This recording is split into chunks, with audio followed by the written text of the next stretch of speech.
I will gather them that are sorrowful for the solemn assembly, who are thee, to whom the reproach of it was a burden. All the shame, all of the blasphemy, all of the horrible things that were going on in God's house, the house of God in the last days is going to be under reproach. Folks, some of the worst blasphemy in the world is not coming from atheists. It's coming from the pulpits and the pens of backslidden, ungodly preachers. God is looking for a people who will sorrow and grieve over the reproach that is being fostered on the Church of Jesus Christ in these last days. I'm talking about the church that was born at Pentecost. I'm talking about the church that was born in the teaching of the Apostle Paul and the apostles. The church born in the doctrine of the Godhead of Jesus Christ. That church, that born-again church, is under attack. That born-again church is suffering reproach.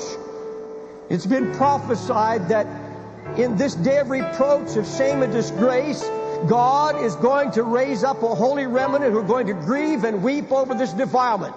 A people to whom the reproach of it has become to them a burden.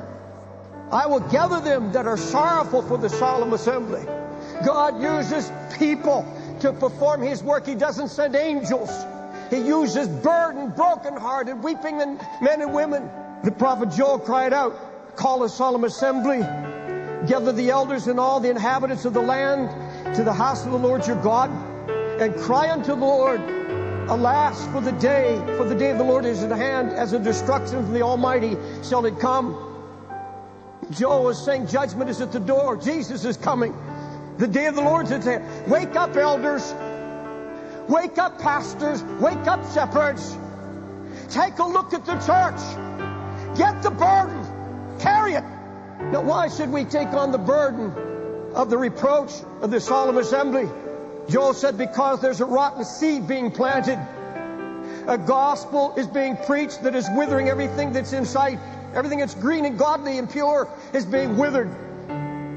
He said the seed is rotten under the clods. The corn is withered. The storehouses of the right gospel is barren and desolate. There's a famine of hearing the pure word of the Lord.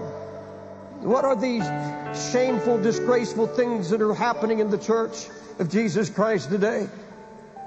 First of all, it's the rotten seed that's being preached by covetous shepherds. Joel's words come to me loud and clear. Awake, you drunkards, and weep, all you who are drinking new wine, because the harvest of the field is perished. He said souls are dying by the thousands. All over the world, people are dying. What are you laughing about? You and I need to be praying that God will raise up leaders. He'll raise up voices, fearless voices, heartbroken voices that have nothing to prove. God's trying to save you, church. Folks, beware. Beware. The time has come now to call a solemn assembly. I want the pure word of the Lord that will cause me to grow. I don't want any message that's going to appeal to my flesh or to foster covetousness in my spirit.